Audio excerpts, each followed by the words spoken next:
সাড়ে সাতি, শনির সাড়ে সাতি, মীন রাশির সাড়ে সাতি, মেষ রাশির সাড়ে সাতি খুব আলোচ্য বিষয় বর্তমানে বিভিন্ন সংবাদ মাধ্যমে, সোশ্যাল মিডিয়াতে, ফেসবুক, ইউটিউব, সবার মুখে একই কথা। কি হবে? আপনার কি মনে হয় 150 কোটি দেশ, সব রাশির সেম প্রবলেম দাঁড়াবে?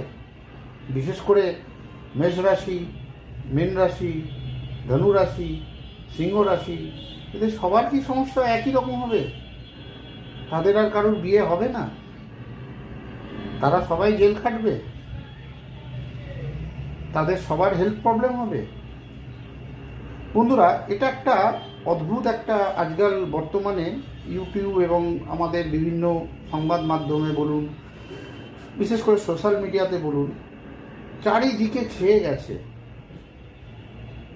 কাল সর্পদোষ, মাঙ্গলিক দোষ, সাড়ে সাতি।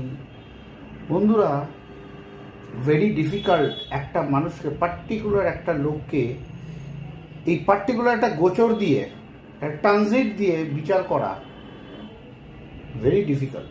আর আমি বসে এই এতগুলো লোকের কথা একটা ইউটিউব চ্যানেলে বসে কিংবা সোশ্যাল মিডিয়াতে বসে আমি বলে দিচ্ছি, বেমালুম বলে দিচ্ছি।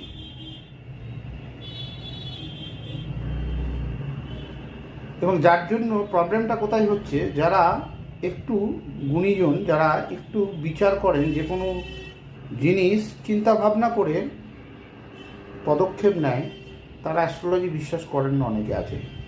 তার একটাই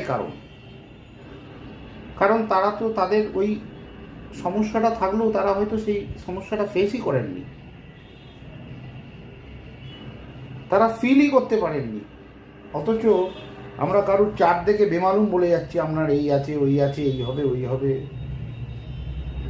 আমি আপনাদের উদ্দেশ্যে একটি কথা বলবো, এই যে এতগুলো গ্রহ একটি রাশিতে, মীন রাশিতে প্রবেশ করছে, এর কোনো সাইড এফেক্ট, হ্যাঁ ইয়েস, সাইড এফেক্ট হতে পারে। It depends on the planetary position. Planetary পজিশনটা কি? তার সেই কুণ্ডলী, তার যে ঠিকুজি কুষ্টি, তার হিসাবে যে প্ল্যানেটগুলো পড়ে রয়েছে, সেই প্ল্যানেটারি পজিশনের ওপরে, এবং তার দশা অন্তর্দশা কী চলছে, তার নক্ষত্র লর্ড, শ্যাব লর্ড কী অবস্থায় রয়েছে, তার উপর ডিপেন্ড করছে তার এই সময়টা কেমন যাবে। নট ফর সাড়ে সাতি।